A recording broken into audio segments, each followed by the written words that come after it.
Ngayon, pag-uusapan naman natin ang secured credit card. Ano ba ang secured credit card?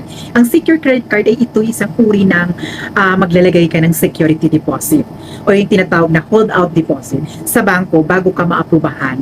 Ang depositong ito ang nagsisilbing collateral para sa bangko. Halimbawa, nag-deposit ka ng 50,000. Kung sa 90% ang ibinigay na credit limit ng bangko, magiging 45,000 ang credit limit mo. Hindi mo magagalaw ang 50,000 habang active ang secured credit card mo.